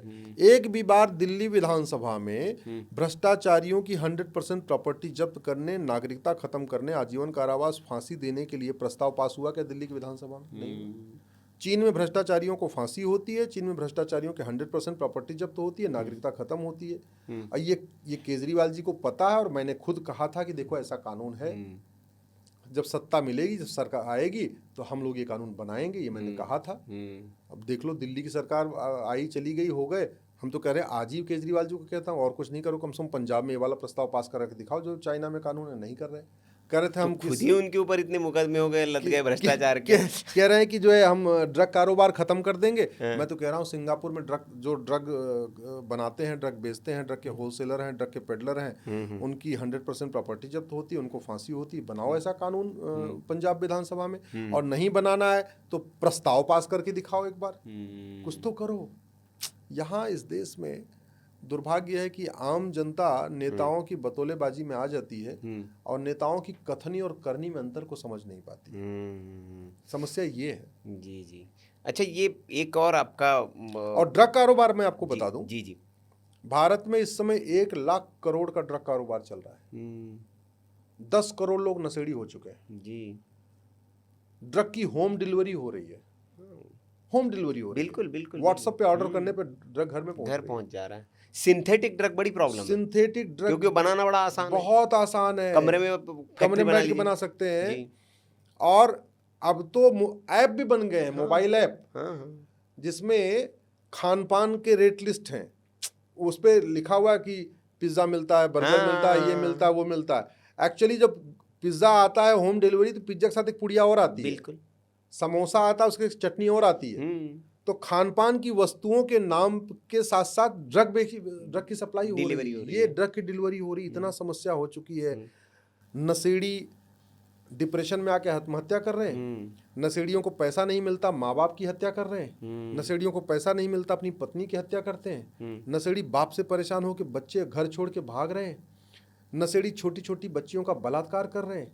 इस नशे के कारण बाजुपन बढ़ रहा है, इस नशे के कारण नपुंसकता बढ़ रही है, व्याभिचार बढ़ रहा है नशे के कारण। सब कुछ हो रहा है, हमारा धन भी जा रहा है, हमारा धर्म भी जा रहा है। सिंगापुर में नशे का नामो निशान नहीं है। एक व्यक्ति के पास 900 ग्राम गांजा मिला था और उठा के फांसी दे दिया। हमारे यहाँ 9-9 कुंटल गांजा मिलता है और जमानत हो जाती है। तो ये कानून कौन बदलेगा, कैसे बदला? नहीं, लेकिन हमारे अभी मैं देख पा रहा हूँ कि हमारे देश के जो गृह मंत्री अमित शाह जी, उन्होंने एक मिशन जैसे नक्सल मुक्त भारत शुरू किया था। उन्होंने एक 2047 तक की उन्होंने टाइमलाइन रखी है कि 2047 तक हम भारत को ड्रग्स फ्री कर देंगे, मुक्त कर देंगे। मैं प्रधानमंत्री गृह मंत्री जी से निवेदन कर रहा हूँ कि आप एक बार सिंगापुर वाला जो ड्रग विरोधी कानून है उसको देख लीजिए और उसको तत्काल उसको भारत में लागू करिए। हर जिले में अलग से एक स्पेशल कोर्ट बनाइए, जैसे ये ड्रग कारोबारियों को जो ड्रग का कारोबार बनाते हैं या बेचते हैं उनको साल भर के अंदर सजा मिल सके। एनडीपी एक्ट जो है उसको एकदम उसको खत्म करके एक नया कानून बनाना ही पड़ेगा और कठोर दंड जब तक ड्रग कारोबारियों की 100% प्रॉपर्टी जब्त करने, इनकी सिटीजनशिप खत्म करने और साल भर के अंदर फांसी देने के लिए कानून नहीं बनेगा और 2-4-6 को साल भर में फांसी नहीं मिलती रहेगी, ये कानून ये बहुत बड़ा समस्या हो जाएगी। मानवाधिकार मानव का होता है, दानव का नहीं। ये जो ड्रग बनाते हैं, ड्रग बेचते हैं, ड्रग डीलर हैं, ड्रग के हो, ये दानव हैं। इन दानवों को जितने जल्दी खत्म करिए उतना अच्छा है। मैं तो कहता हूँ ये धरती धार्मिक लोगों के लिए है जी। अधर्मियों को सीधे आसमान में भेज देना चाहिए। जितना जल्दी अधर्मियों को आसमान भेजिए उतना अच्छा है जी। अच्छा, एक बड़ा इम्पोर्टेंट मसला है, देश की जनता उससे बड़ी कनेक्ट होती है। सारे विषयों पे आप PIL लगाते हैं, आप कहते हैं एक देश एक कानून होना चाहिए, एक देश एक इलेक्शन होना चाहिए, एक देश एक आपकी सिलेबस होना चाहिए। टैक्स को लेकर भी कुछ आपने किया है? क्योंकि टैक्स बड़ी समस्या है इस देश में, और अलग अलग तरह के टैक्स, हर चीज़ पर एक ही आदमी टैक्स भी दे रहा है, फिर टैक्स पे टैक्स दे रहा है। तो कुछ वन नेशन वन टैक्स का है विचार आपका? देखिए, मैं तो समस्याओं में 5 बार वाई करता हूँ और जी। हिस्ट्री को पकड़ने की कोशिश करता हूँ। जी। मैं पढ़ रहा था तो पता चला कि आचार्य चाणक्य के समय में भारत की GDP 40% थी। तो मैंने सोचा जब 40% थी, जरा पता करते हैं चाणक्य के समय टैक्स कौन सा था। तो पता चला उस समय तो एक ही टैक्स लेते थे, वन नेशन वन टैक्स था, दूसरा कोई टैक्स ही नहीं था। आचार्य चाणक्य के समय न टोल टैक्स था, न रोड टैक्स था, न वैट था, न TDS था, न GST थी, न इनकम टैक्स था। इसके बावजूद भारत सोने की चिड़िया था और भारत की GDP 40% थी। अभी इतने तरीके के टैक्स हैं, सब टैक्स दे दे के परेशान है, बिजनेस क्लास, मिडिल क्लास सब परेशान है। इसके बावजूद भारत कर्ज की रानी बना हुआ है।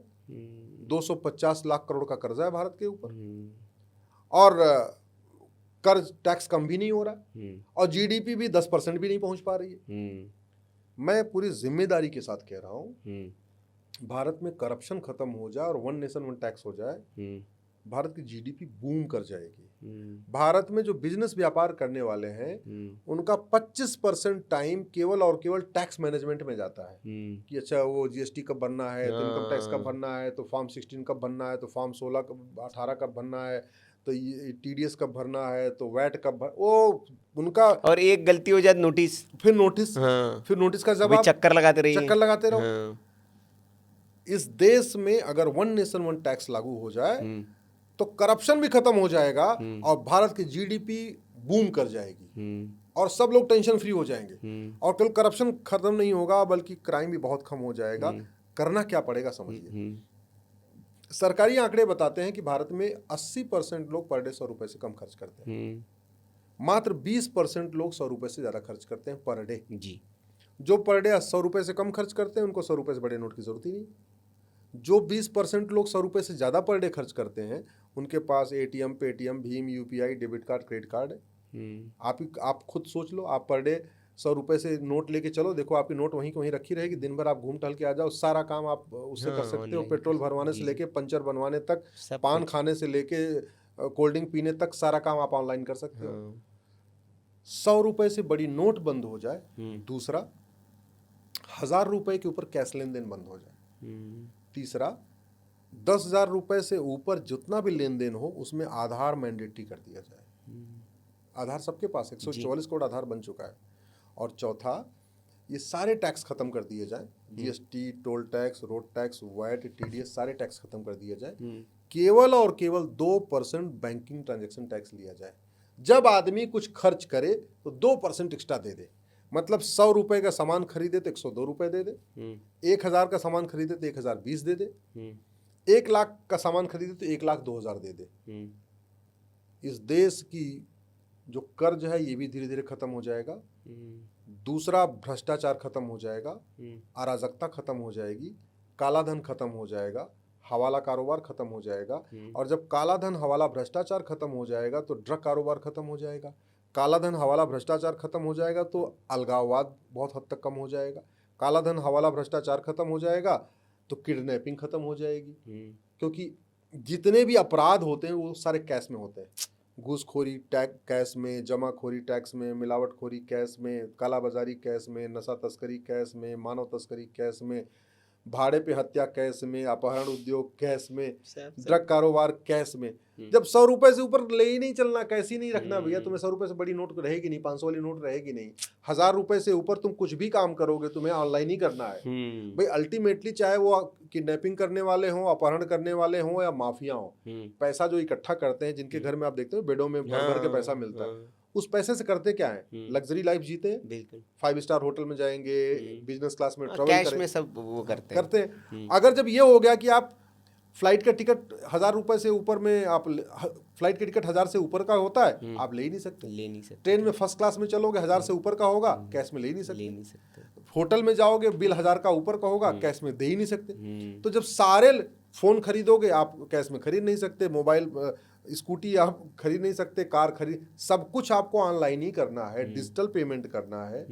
तो फिर मजबूरी में न चाहते हुए भी लोग ईमानदार हो जाएंगे। क्यों? क्योंकि पैसा जो दबा के बैठे वो बेकार हो जाएगा, बेकार है, उसकी वैल्यू और जीडीपी भारत की 10% क्रॉस कर जाएगी, ये मैं गारंटी के ले सकता हूँ। जिस दिन भारत में 1 नेशन 1 टैक्स हुआ, सारा टैक्स खत्म, व्यापारी भी खुश, मिडिल क्लास भी खुश, आप भी खुश, हम भी खुश। जब टैक्स देना ही नहीं है, आप कल्पना करिए, जी सीए रखना ही नहीं, चार्टेड अकाउंट की जरूरत ही नहीं, हाँ, एनुअल कोई एनुअल कुछ भरना ही नहीं है, हाँ। बस जब जब कुछ खरीदना है 2% एक्स्ट्रा देना, और एडवांस में सरकार को टैक्स मिल रहा है। हाँ। अभी तो महीने के बाद मिलती है और 3 महीने के बाद मिलती है, इनकम टैक्स तो साल भर के बाद मिलता है। यहाँ तो डे टू डे टैक्स जा रहा है, डे टू डे टैक्स जा रहा है, जब भी खरीद रहे खजाना भर रहा है भाई। उसमें ये भी कर सकते हो कि चलो यार एक काम करो, 1000 रुपए की लिमिट के नीचे अगर कोई ट्रांजेक्शन कर रहा है तो उससे मत लो, 1000 के ऊपर ले लो, ऐसे भी कर लो।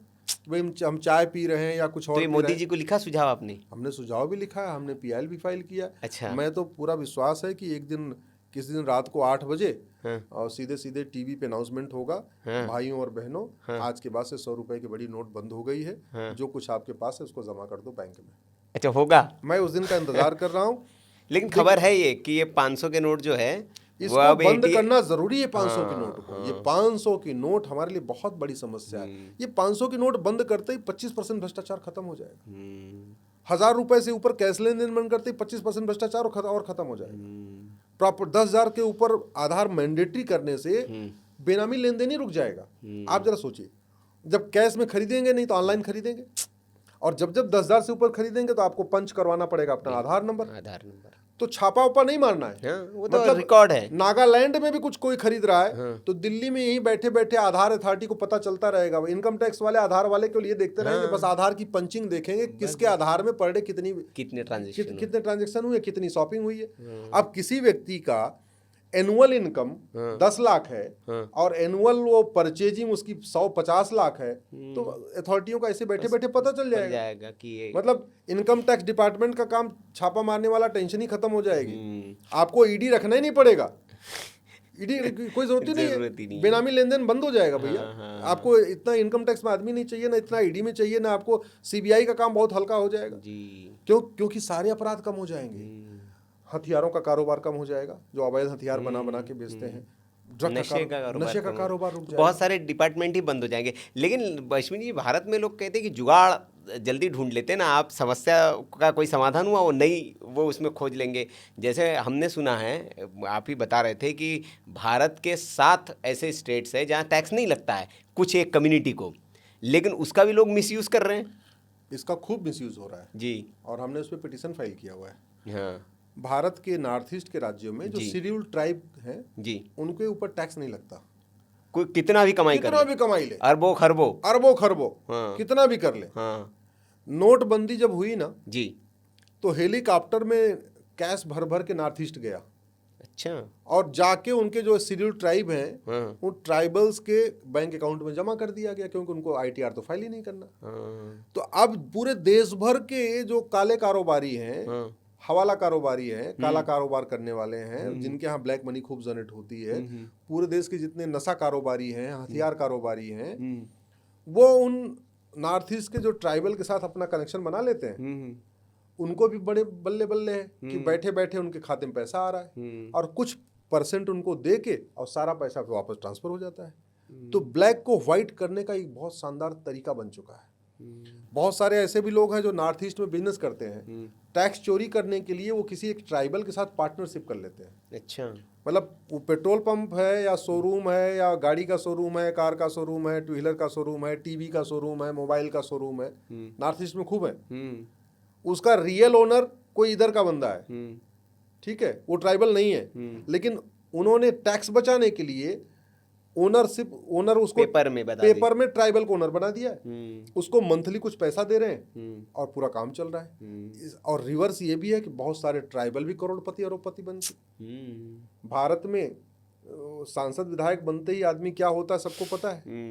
तो वो जो ट्राइबल्स बन गए, उनके पास अपने जो सांसद बन गए, विधायक बन गए, मंत्री बन गए, मुख्यमंत्री बन गए, उन राज्यों के तो मुख्यमंत्री वही बन जाते हैं।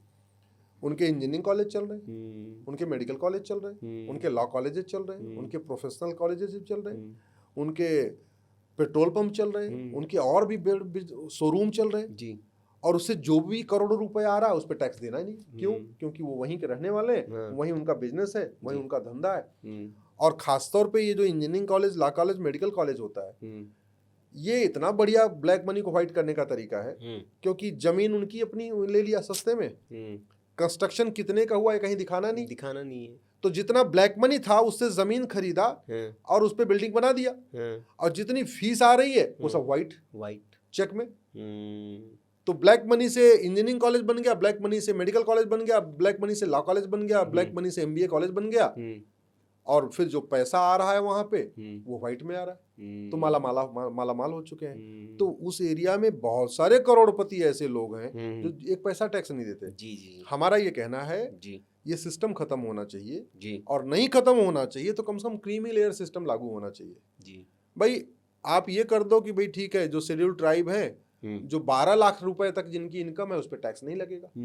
मतलब साल में जो हर महीने 1 लाख रुपए कमा रहा है, साल में 12 लाख कमा रहा है, ये मतलब भाई एक लिमिट होनी चाहिए, एक लिमिट तो होनी चाहिए, क्रीमी लेयर सिस्टम तो होना चाहिए। वो मेरी डिमांड है। अच्छा, अब चूंकि सवाल तो बहुत है अश्विनी जी, लेकिन समय की अपनी एक सीमा है। अंतिम जाते जाते, ये तो बहुत सारी आपकी PIL है और आप लगातार करते रहते हैं, इस मंच से अगर मोदी जी, अमित शाह जी या कोई सरकार का बड़ा व्यक्ति इस हमारे कन्वर्सेशन को सुन रहा है, तो क्या एक अपील करना चाहेंगे कि भैया ये तो कर दो, पहले तुरंत करो? देखिए, मैं माननीय प्रधानमंत्री जी से, गृह मंत्री जी से, उस सरकार से निवेदन करूंगा कि सबसे पहले आप भारत में जनसंख्या नियंत्रण कानून बनाइए। भारत में 25 लाख लोगों की अकाल मौत होती है, उसमें से 10 लाख लोगों की मौत होती है air pollution, water pollution, noise pollution, land pollution, plastic pollution, thermal pollution, radio active pollution, litre pollution, light pollution के कारण। 10 तरीके के पोल्यूशन के कारण साल में 10 लाख लोगों की अकाल मौत। बीमार तो ज्यादा होते हैं, कैंसर तो ज्यादा लोगों को हो रहा है, किडनी ज्यादा लोगों की फेल हो रही है, हार्ट अटैक बहुत लोगों को आ रहा है, ठीक है, स्टोन बहुत लोगों को बन रहा है, BP बहुत लोगों को हो रही है, 10 लाख लोग मर जाते हैं। उसका मूल कारण है जनसंख्या विस्फोट। हमारे पास जमीन दुनिया का मात्र 2% है, जनसंख्या हमारी दुनिया की 20% हो गई। यानी हमारे पास सोने के लिए 2 चारपाई है और 20 लोग सोने के लिए तैयार खड़े हुए। हमारे पास दुनिया का मात्र 4% पानी है और हमारी जनसंख्या 20% हो गई। यानी 4 गिलास पानी है, पीने वाले 20 है। 50 जिलों में ग्राउंड वाटर खत्म हो चुका है, राइट। 200 जिलों में ग्राउंड वाटर 200 फीट के नीचे चला गया। जहां पे 15-20 साल पहले 50 फीट नीचे पानी मिलता था, वहां 200 फीट, 250 फीट, 300 फीट तक गहराई में बोरिंग करना पड़ रहा है। और ये मैं बाकायदा आंकड़ों के हिसाब से बता रहा हूँ, उस एरिया में जाके बता रहा हूँ, यहाँ दिल्ली में बैठे बैठे नहीं बता रहा हूँ। मैं अब तक भारत के 500 जिलों में जा चुका हूँ। हर हफ्ते मैं 2 से 3 जिलों में जाता हूँ, हर महीने में 10 से 12 जिलों में जाता हूँ, और हर साल में 120 से 125, 130 जिलों में जाता हूँ। अभी मैं इसी सैटरडे संडे को महोबा में था, हमीरपुर में था, बुंदेलखंड का पानी 250 फीट नीचे चला गया। अगर अभी भी हम नहीं इसको रोकेंगे, वो 300 फीट चला जाएगा। 300 फीट के बाद तो पानी मिलता ही नहीं। पानी मैक्सिमम 300 फीट नीचे तक होता है, उसके बाद पानी नहीं मिलता। तो सबसे पहली जरूरत है जनसंख्या नियंत्रण कानून की। दूसरी जरूरत है भ्रष्टाचार नियंत्रण कानून की। जैसे चीन में कानून है, वैसे जरूरत है भ्रष्टाचारियों की 100% प्रॉपर्टी जब्त हो, इनकी सिटीजनशिप खत्म हो, इनको साल भर के अंदर फांसी दिया जाए। 2 लाख लोग मिलावटखोरी के कारण मर रहे हैं। मूल कारण है डिमांड ज्यादा है, सप्लाई कम है। हर चीज में इंजेक्शन, लौकी में इंजेक्शन, कद्दू में इंजेक्शन, आपके टमाटर में इंजेक्शन, अमरूद में इंजेक्शन, केले में इंजेक्शन। हालत ये हो गई कि आपका दाल नकली, आपकी चावल नकली, आपका आटा नकली, अंडा नकली, राइट। आपका भैंस में इंजेक्शन दे के दूध निकाला जा रहा है, गाय में इंजेक्शन दे के दूध भी नकली हो, यूरिया का बन रहा है। उसका कारण है कि गाय और भैंस अपने पूरे जीवन में 4 से 5 बच्चे देती हैं जी। यहाँ इंसान 24-24 बच्चे दे रहा है। मैं आपको दिल्ली एनसीआर में दिखा देता हूँ, 22-22 बच्चे। हम दो हमारे 100। हाँ, हम दो हमारे 22। हम दो हमारे 20 चल रहा है। जी जी। ये हम कहते हैं चलो हम दो हमारे 2 नहीं तो हम दो हमारे 3 सही। कई बार ऐसा होता है कि 2 बेटियां हो जाती हैं, लोग इच्छा होती है कि एक चाहत होती है। कई बार ऐसा हुआ कि दूसरी बार जुड़वा हो गया। तो मैं नहीं कह रहा हूँ हम दो हमारे 2 स्ट्रिक्टली हो, तीसरे बच्चे की भी एक छूट होनी चाहिए, लेकिन जो चौथा बच्चा पैदा करे उसकी सिटीजनशिप खत्म होनी चाहिए, उसकी प्रॉपर्टी जब्त होनी चाहिए और कम से कम 10 साल की सजा का मिलना चाहिए। मैं कह रहा हूँ सब ये कानून मानेंगे, कहीं कोई दिक्कत नहीं आएगी।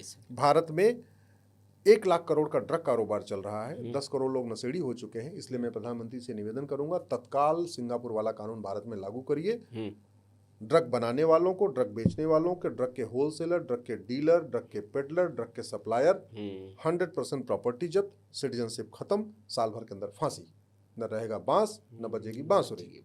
लोहा लोहे को काटता है, मानव का मानवाधिकार, दानों को कठोर दंड, धरती केवल धार्मिक लोगों के लिए, अधर्मियों के लिए आसमान। इस सिद्धांत को माननीय प्रधानमंत्री जी को लागू मैं आग्रह करूंगा। और 2 लाख लोग साल में जमीन विवाद के कारण मर रहे हैं। 20 लाख लोगों का हाथ पैर टूट जाता है आपस में डिस्प्यूट पे, जमीन के झगड़े में, खेत के झगड़े में, घर के झगड़े में। उसमें 2 लाख लोग खत्म हो जाते हैं। समाधान यही है, जमीन पे कब्जा, अवैध कब्जा करने को सीरियस क्राइम डिक्लेयर कर दिया जाए। 2 लाख लोग साल में तारीख पे तारीख से परेशान होके, फर्जी केस से परेशान होकर आत्महत्या कर लेते हैं भ्रष्टाचार से। समाधान जो फर्जी शिकायत, फर्जी जांच, फर्जी गवाही, फर्जी एफिडेविट, इसको सीरियस क्राइम बनाना पड़ेगा। 5 करोड़ घुसपैठी आ चुके हैं। घुसपैठ का मूल कारण है घूसखोरी। बॉर्डर पे वहाँ खुला रेट है, 2000 रुपए लेके अंदर करा लेते हैं। अंदर आते हैं, 2000 में आधार, 2000 में राशन कार्ड, 2000 रुपए में बर्थ सर्टिफिकेट, 3000 रुपए में ड्राइविंग लाइसेंस। और जब 4-5 डॉक्यूमेंट बन जाता है तो फिर कोई वोट जीवी, नोट जीवी, सत्ता जीवी, कोई पार्षद प्रधान उनका वोटर आईडी में नाम जुड़वा देता है। भ्रष्टाचार के खिलाफ इजराइल जैसा कानून, घुसपैठ के खिलाफ इजराइल जैसा कानून। जो घुसपैठियों की मदद करेगा उसको देशद्रोह माना जाएगा, जो घुसपैठियों का डॉक्यूमेंट बनाएगा उसको देशद्रोही माना जाएगा, साल भर के अंदर उसको भी सजा मिलेगी। ये व्यवस्था करनी पड़ेगी। घुसपैठी अपने आप भागेंगे, कोई दिक्कत नहीं है। भारत की कोई समस्या लाइलाज नहीं है, भारत की कोई समस्या विश्वव्यापी नहीं है। हमें केवल ये देखने की जरूरत है जो भारत में समस्या है इस पे चीन, जापान, सिंगापुर में क्या कानून है, जो भारत में समस्या है इसमें अमेरिका, रूस और जर्मनी में क्या कानून है, जो भारत में समस्या इसमें दुबई में, अरब में, कुवैत, बहरीन में क्या कानून है। बस कानून हमें बदलने की जरूरत है। मैं चाहता हूं कि देश का विभाजन मजहब के आधार पर हो चुका है। भारत में पिछले 2000 साल में भारत के 25 टुकड़े हो चुके हैं। पिछले 200 साल में भारत के 7 टुकड़े हो चुके हैं। अब दोबारा कोई टुकड़ा ना हो, 1947 वाला जो हो गया सो हो गया, ये ना हो। इसके लिए ज़रूरी है कि भारत की डेमोग्राफी अब स्टेबल हो जाए। डेमोग्राफी बहुत तेजी के साथ बदल रही है। आप किसी भी लोकसभा की वर्तमान वोटर लिस्ट और 25 साल पुरानी वोटर लिस्ट को कंपेयर करके देख लीजिए। आप किसी विधानसभा की वर्तमान वोटर लिस्ट 25 साल पुरानी वोटर लिस्ट को कंपेयर कर लीजिए जी। आप किसी भी वार्ड की वर्तमान वोटर लिस्ट 25 साल पुरानी वोटर लिस्ट कंपेयर कर लीजिए। आप किसी भी गांव की वर्तमान वोटर लिस्ट और 25 साल पुरानी वोटर लिस्ट कंपेयर कर लीजिए। बहुत तेजी के साथ चेंज आ रहा है जी। डेमोग्राफी बदलने का मूल कारण है लव जिहाद, लैंड जिहाद, घुसपैठ, धर्मांतरण, जनसंख्या विस्फोट। इन 5 चीजों को रोकना पड़ेगा। प्रतिदिन 1000 बेटियां लव जिहाद का शिकार हो रही हैं, यानी साल में 3.5 लाख बेटियां लव जिहाद का शिकार हो रही हैं। और लव जिहाद आतंकवाद से बड़ा खतरा है। आपको सोच रहे होंगे कैसे, आतंकवाद तो बहुत ज्यादा खतरनाक है जी। आतंकवाद से बड़ा खतरा कैसे जी? पहलगाम में आतंकवादी आए, हमारे 26 बहन बेटियों का सिंदूर उड़ा के चढ़े गए, याद है? जिसके बाद ऑपरेशन सिंदूर हुआ जी। उस ऑपरेशन सिंदूर से निपटने के लिए हमने लगभग 25,000 करोड़ के बम बारूद खर्च भी किए, मिसाइलें दागी हमने, सब कुछ किया जी। लेकिन उसका आप ग्राउंड पे सोचिए क्या इफेक्ट हुआ कि 26 लोगों को मारा तो 26 हिंदू कम हुए, राइट?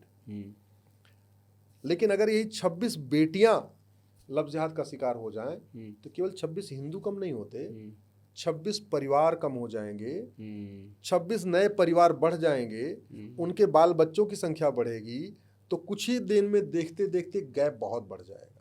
इसलिए मैं कहता हूं लव जिहाद आतंकवाद से बड़ा खतरा है। सिमिलरली धर्मांतरण, जिन 26 लोगों को मारा, अगर उन 26 लोगों को कन्वर्ट कर दिया होता तो वो 26 लोग अपने परिवार को कन्वर्ट कर लेते।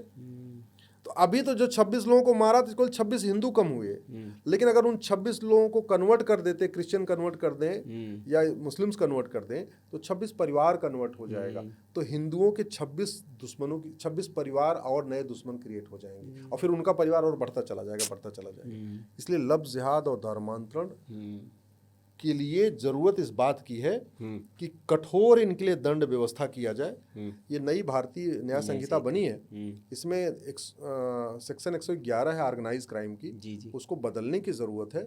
लव जिहाद, धर्मांतरण, घुसपैठ, इसको ऑर्गेनाइज क्राइम डिक्लेयर करने की जरूरत है।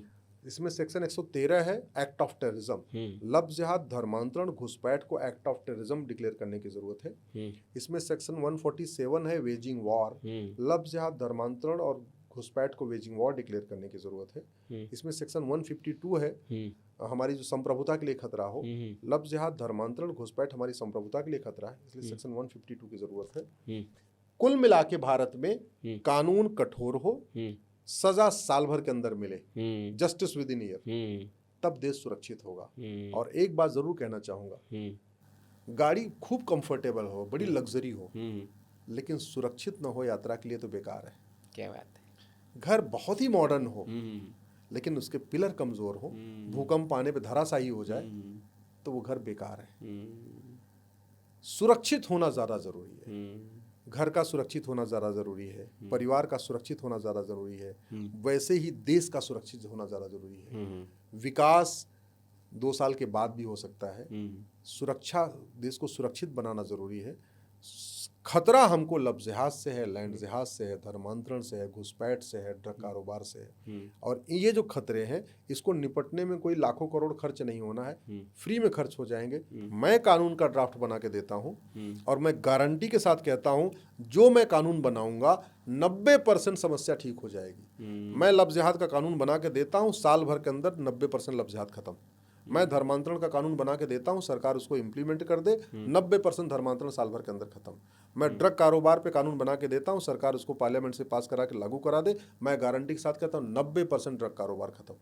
मैं कानून बना के देता हूं लैंड जिहाद के ऊपर, सरकार उसको इम्प्लीमेंट कर दे, सारे लैंड डिस्प्यूट अपने आप खत्म हो जाएंगे। लोग जिसकी जमीन पे कब्जा करके बैठे हैं वो खुद ही छोड़ छोड़ के दे देंगे, भैया तुम्हें काम करो, जमीन तुम्हारी, हम लेंगे नहीं, तुम ले लो। मैं कानून बना के देता हूं, 90% घुसपैठिए अपने आप भाग जाएंगे, कुछ नहीं करना पड़ेगा, एनआरसी की जरूरत ही नहीं पड़ेगी, 90% घुसपैठिए भागेंगे। मैं कानून बना के देता हूं, मैं कानून बना के देता हूं, सब लोग जनसंख्या नियंत्रण कानून मानेंगे। अभी जो दिमाग में गलतफहमी है कि हिंदू तो जनसंख्या नियंत्रण कर लेंगे, बाकी लोग नहीं करेंगे, मैं कानून बना के देता हूं, सब मानेंगे, कोई कानून नहीं तोड़ेगा। कानून में दम होना चाहिए, बिल्कुल कानून में दम होना चाहिए। जी बिल्कुल, मतलब इस वार्तालाप से हमें ये समझ में आया कि सारी समस्याओं का हल कानून में हो बल। अगर कानून में हो बल तो फिर सब उसको मानेंगे और सारी समस्याओं का हल ऐसे ही हो जाएगा। बहुत बहुत आभार आपका अश्विनी जी, बड़ी लंबी ये चर्चा रही और बहुत सार्थक चर्चा रही। जो समस्याएं हैं इस देश के सामने, जो सुरसा के मुख के समान बड़ी होती जा रही है। एक मैं आग्रह करना चाहूँगा जी कि आप जितनी चर्चा हुई है जी, हम भी आप ही लोगों से सीखते रहते हैं। इस वीडियो को सुनने के बाद आपके मन में क्या आ रहा है, आपका कुछ सुझाव है तो वो कमेंट बॉक्स में करिए जी। और अगर आपको हमारी बात ठीक लगती है तो इस वीडियो को अधिक से अधिक सर्कुलेट करिए, अपने सारे ग्रुप्स में डालिए। जी बिल्कुल, मैं भी यही कहने वाला था, क्योंकि कहते हैं कि प्यार जो है वो बांटने से बढ़ता है। तो अगर इस वीडियो में आपको कुछ भी अच्छा लगा हो, कुछ सुझाव हो, आपके कुछ प्रश्न हो अश्विनी जी से, तो अगले बार वो आएंगे तो हम ज़रूर उन प्रश्नों का उत्तर उनसे लेने की कोशिश करेंगे। तो वो भी आप लिख सकते हैं, कुछ सुझाव हो इसमें, कुछ चर्चा के दौरान आपको समझ में आए वो लिख सकते हैं आप। और आपको ये अच्छा लगा हो तो लाइक नहीं करना, शेयर, जितने आपके चित्त परिचित हैं, ताकि जो भारत के सामने जो असली समस्याएं उनसे वो भी वाकिफ़ हो सके और उनका समाधान क्या है वो भी वो जान सके, उनको अच्छा लगता है तो, ताकि वो अपने जो जनप्रतिनिधि है जैसे कहा उन पर भी इन बातों का दबाव बनाए। अगर ये सुनने के बाद वो अपने जनप्रतिनिधि से आप कहेंगे जब वोट मांगने आए कि भैया ये समस्या और इसके लिए आप क्या कर रहे हैं, संसद में, विधानसभा में उठा रहे हैं या नहीं उठा रहे हैं, तो ये उसके लिए जागरूकता होगी। तो ये जागरूकता वाला पॉडकास्ट है। अगर आपको अच्छा लगा हो तो इसे लाइक ज़रूर करें और शेयर ज़रूर करें। साथ ही साथ चैनल को सब्सक्राइब कर लीजिए। यहाँ तक आपने इस परिचर्चा को सुना। आपका बहुत बहुत आभार। नमस्कार। जय श्री राम।